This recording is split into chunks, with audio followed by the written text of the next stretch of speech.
आज मेरे कथा में बैठने से पहले हमारे रेंगा कठेरा के कुछ भाई लोग निवेदन किए थे कि गुरु जी अभी गुरु घासीदास जी का पर्व चल रहा है, जगह जगह उसके व्रत त्यौहार मना रहे हैं, उनके पूजा अर्चना हो रही है। तो गुरु घासीदास जी के लिए आप पिछले बार एक भजन गाए थे, तो आपसे निवेदन है कि एक और भजन गाइए बोल के। मैं गुरु घासीदास जी को हृदय से बहुत सम्मान करता हूँ, क्योंकि उनका जो संदेश है वो मेरे को बहुत अच्छा लगता है, हृदय को छू लेता है। मनखे मनखे एक समान। क्योंकि जब मैं छोटा था तो हमारे पिताजी हमेशा इस बात को कहा करते थे, बेटा तुम पंडित नेता विजेता बनो, चाहे जोगी जति मठधारी बनो, सरपंच बनो पटवारी बनो, चाहे क्रय विक्रय के अधिकारी बनो, उच्च पद के अधिकारी बनो या धर्म पीठ के अधिकारी बनो, पर ध्यान रहे सबसे पहले तुम मानवता के अधिकारी बनो। तुम कुछ भी बन जाओ बेटा, चाहे एक अच्छा राजनेता बनो, चाहे एक अच्छे वक्ता बनो, अच्छे संत महात्मा बनो, सरपंच बनो, जो भी बनो, लेकिन तुम्हारे अंदर मानवता होना चाहिए, इंसानियत होना चाहिए। यदि तुम्हारे अंदर इंसानियत ही नहीं है, समता का भाव नहीं है, सबके प्रति प्रेम नहीं है, तो फिर तुम्हारा सब बनना बेकार है। ऐसे हमारे पिताजी बचपना से ऐसे शिक्षा देते थे। तो मैं और पिछले बार आप लोगों से एक अनुरोध है, बुरा मत मानिएगा। जब मैं चारामा में मेरी कथा चल रही थी, चारामा में कथा चल रही थी, तो संयोग बस 18 दिसंबर था उस दिन शायद, तो 18 दिसंबर था, तो मैं देखा गुरु घासीदास जी का जन्म दिवस है, अवतरण दिवस है, तो उनके अवतरण दिवस के मंगलमय शुभकामना सभी जनमानस को दिया, सभी श्रोता समाज को दिया। उनके नाम से भावपूर्ण आभार व्यक्त करके, उनके जयकारा बुलवा करके उनके नाम से भजन गाया था, हमारे सारे सतनाम भाई लोगों के नाम से। तो साहब जी का जब भजन गाया तो यूट्यूब में शायद इंस्टाग्राम में या यूट्यूब में अपलोड किए थे, तो अपलोड किए थे, तो उसमें कुछ लोग इतने दुष्ट लोग हैं, इतने दुष्ट प्रजाति के लोग हैं, उसमें उल्टा सीधा कमेंट किए थे कि ये तो महाराज कहलाने लायक नहीं है, व्यासपीठ की मर्यादा को नष्ट कर रहा है। वाह, गुरु घासीदास जी का भजन गा दिया तो क्या व्यासपीठ की मर्यादा नष्ट हो गया? वो हैं तो गुरु न जी, गुरु अनेक हो सकते हैं। आप लोगों के गुरु अलग, मेरे गुरु अलग, इन लोगों के गुरु अलग, इनके गुरु अलग, गुरु अलग हो सकते हैं, लेकिन गुरु तत्व तो एक है। गुरु तत्व तो एक, आखिर मानते तो सब केवल वो ईश्वर को ही हैं। हमारे जब आचार्य जी हमको शिक्षा देते थे तो बोलते थे, बेटा आकाशपति तोयम यथा गच्छति सागरः सर्वदेव नमस्कारम केशवम प्रति गच्छति। चाहे बादल से गिरने वाला पानी हो, या तो नदी का पानी हो, झरना का पानी हो, या वो गंदे नाली का गटर का पानी हो, आखिर जाता कहाँ है? सब मिलके आखिरी अंतिम गंतव्य क्या है? समुद्र। आखिरी सब जाता कहाँ है? समुद्र। ठीक उसी प्रकार कोई राम जी को प्रणाम करे, कोई गणेश जी को प्रणाम करे, कोई हनुमान जी को प्रणाम करे, कोई भैरव जी को प्रणाम करे, कोई घासीदास जी को प्रणाम करे, कोई सेन साहब जी को प्रणाम करे, कोई रविदास जी को प्रणाम करे, कोई रैदास को प्रणाम करे, कोई तुलसीदास को प्रणाम करे, कोई अपने गुरु जी को प्रणाम करे, कोई रामानुजाचार्य जी को प्रणाम करे, कोई शंकराचार्य जी को प्रणाम करे, किसी को भी प्रणाम करे, आखिर मिलता किसको है? पार ब्रह्म परमेश्वर को ही मिलता है। आखिर जाता कहाँ है? परमात्मा के पास ही जाता है। सर्वदेव नमस्कारम केशवम प्रति गच्छति, भगवान श्रीमन नारायण के पास ही जाता है। लेकिन लोगों का सोच कितना छोटा सोच कि अब एक जने उसमें कमेंट किया था, बेटा मोती, कि मैं तो महाराज ला बुला के भागवत करवाना चाहत रहे, लेकिन एक मुंह से गाना सुन के अब मैं मर जाऊं तो एक भागवत नहीं कराऊंगा। तो मेरा भागवत नहीं कराएगा तो क्या मेरा भागवत नहीं होगा जी? जिस दिन हमारे सतनाम भाई लोगों का दिमाग खराब होगा, वही लोग मेरा भागवत करवा देंगे। आप गुरु जी का भागवत करवा रहे हैं बोल के जाओ, फिर पता चलेगा। तो स्नेही स्वजन, और हमारे पिताजी बहुत स्ट्रिक्ट थे, कड़क अनुशासन वाले थे। पिताजी एक बात बोला करते थे बचपना में, बेटा जात पात पूछे नहीं कोई, हरि को भजे सो हरि का होई। भगवान का वही है जो भगवान का भजन करे। अब ऐसे हमारे पिताजी नहीं, आप लोग रामचरितमानस पढ़ो, रामचरित हमारे शास्त्रों में प्रमाण है जी। उन मूर्खों को कौन समझाए? हमारे शास्त्र कहता है, भगवान के स्वयं की वाणी है, सब मम प्रिय सब मम उपजाए। ऐसे मैं नहीं बोल रहा हूँ, रामचरितमानस बोल रहा है। भगवान बोलते हैं सब मेरे को प्रिय हैं, सबके जन्मदाता मैं हूँ। मेरे हाथ को भी काट दोगे तो वही खून निकलेगा, तुम्हारे हाथ को भी काटोगे वही खून निकलेगा, इन सब के हाथ को काटोगे वही खून निकलेगा। हम रोते हैं तो वैसे ही रोते हैं। और मैं एक बात बताऊं श्रोता समाज, हालांकि बुरा लगेगा किसी को, वो उसका व्यक्तिगत विचार है, कोई जाति नीच नहीं होता। जैसे कई लोग अछूत मानते हैं, छुआछूत मानते हैं, कोई जाति अछूत नहीं होता, कोई जाति नीच नहीं होता, कोई जाति नीच नहीं होता, लेकिन नीच व्यक्ति हर जात में होते हैं। बात कड़वा है लेकिन सत्य है। कोई जाति नीच नहीं होता, लेकिन नीच व्यक्ति हर जात में पाए जाते हैं। राम ही मैं, और खास करके मैं आप लोगों को एक बात बताऊं, मैं जगन्नाथ जी का भक्त हूं, जगन्नाथ जी की भक्ति करता हूं। और दूसरा, प्योर जगन्नाथ जी का भक्त हूं मैं। दूसरे देवी देवता का सम्मान आदर तो मैं सबका करता हूं, सब देवी देवता का, सब संत महात्मा का करता हूं, लेकिन एकदम अनन्य वाला जो है वो केवल जगन्नाथ जी। और मेरे जगन्नाथ जी इन सब चीज को नहीं मानते। यदि भगवान छुआछूत मानते तो सबरी के घर जाके काहे जूठा बेर खाए जी? कभी सोचे हो? केवट को काहे गले लगाए? विदुर के घर जाके काहे भोजन किए भगवान? भगवान नहीं माने। अरे हमारे कलयुगी इंसान लोग मान रहे हैं। थोड़े से पैसा हो गया, थोड़े से पढ़ लिख लिए, थोड़े से शिक्षित बन गए, अपने आप को विद्वान समझना शुरू कर दिए। मैं गलत बोल रहा हूं तो क्षमा करना मेरे को, लेकिन बात सत्य है भगवान। और मैं जगन्नाथपुरी का एक इतिहास आप लोगों को बताता हूँ, छोटा सा इतिहास है जगन्नाथ जी का। और जगन्नाथपुरी का इतिहास है कि जगन्नाथ जी अघन गुरुवार की कथा है। अघन गुरुवार लक्ष्मी पुराण में एक जो कथा बता रहा हूँ, लक्ष्मी पुराण की कथा है। माता लक्ष्मी सुबह सुबह घूमने के लिए निकली हुई थी। माता लक्ष्मी श्रिया चांडुलाणी के घर गई। कहाँ गई? एकदम ध्यान से सुनने रहना, किसी को जवाब देने के काम आएगा, जो ज्यादा छुआछूत वाला बात करेगा उसको, ठीक है। माता महालक्ष्मी श्रिया चांडुलाणी के घर घूमने गई, तो उसके घर में बढ़िया पूजा पाठ हो रहा था, अच्छा सम्मान हो रहा था।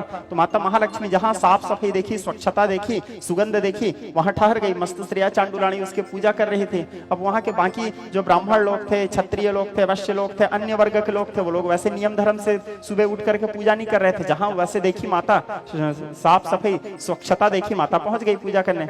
अब ये बात पता चला बलराम जी को। बलराम जी कड़क शासन हो भी, बलराम जी भड़क गए कि हमारी महालक्ष्मी, हमारी घर की बहू एक श्रिया चांडुलाणी के घर चले गई है, एक चंडाल के घर चले गई है। जगन्नाथ जी को बोले एक काम करो जगन्नाथ, तुमको मेरे साथ रहना है कि लक्ष्मी के साथ? जगन्नाथ जी बोले मेरे को तो भाई के साथ ही रहना है प्रभु। हाँ तो लक्ष्मी को छोड़ दो। बोले यदि लक्ष्मी जगन्नाथ मंदिर में रहेगी तो मैं नहीं रहूंगा।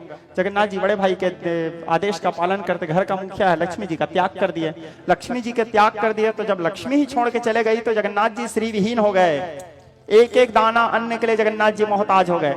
एक एक दाना 12 साल तक के जगन्नाथ जी दर बदर भटके, उनको खाने के लिए अन्न नहीं मिलता था। हमारे प्रभु जो पीछे बैठे हैं, सामने भी हैं, बीच में भी हैं, तो क्या मेरे आगे पीछे ऊपर नीचे सब तरफ जगन्नाथ जी रहते हैं। तो 12 साल तक जगन्नाथ जी दर बदर भटके, उनको खाने के लिए एक दाना अनाज नहीं मिल रहा था। वो पानी को छूते थे तो पानी सूखा जाता था। आखिरकार हताश होकर और माता महालक्ष्मी जाके वो चांडुलाणी के घर रुकी थी 12 साल तक। स्वयं महालक्ष्मी रंडबंधाम हरणिम सुवर्णजरस्त्रजाम चंद्राम हिरण्मयी लक्ष्मी जात वेदो महावह, वेद मंत्र कहता है। श्रिया चांडुलाणी के घर रुकी थी माता महालक्ष्मी।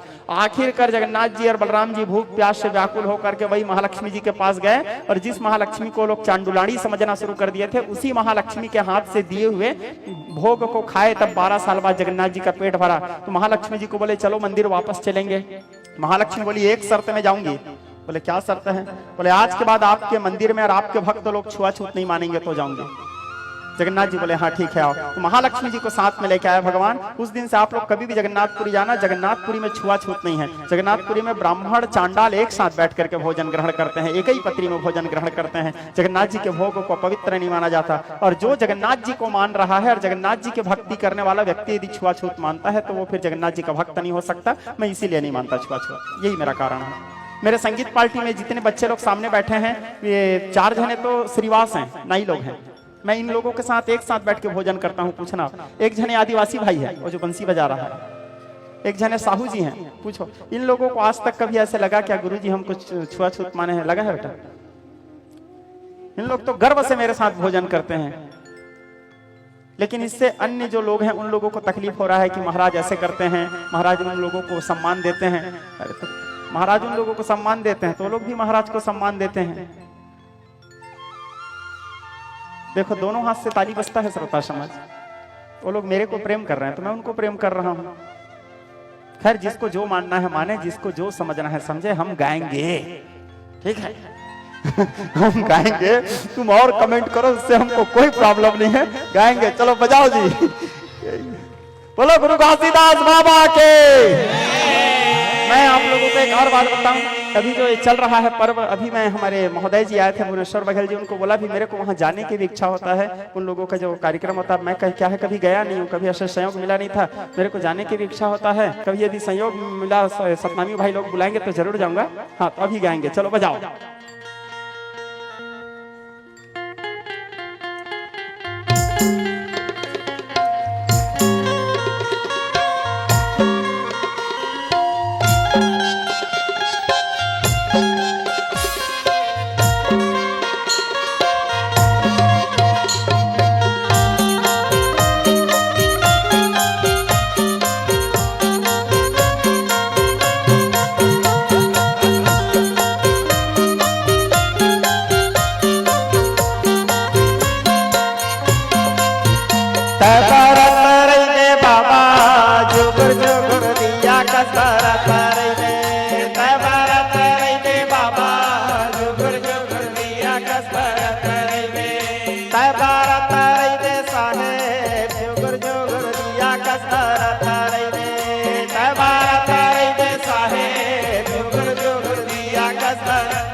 के भूल जा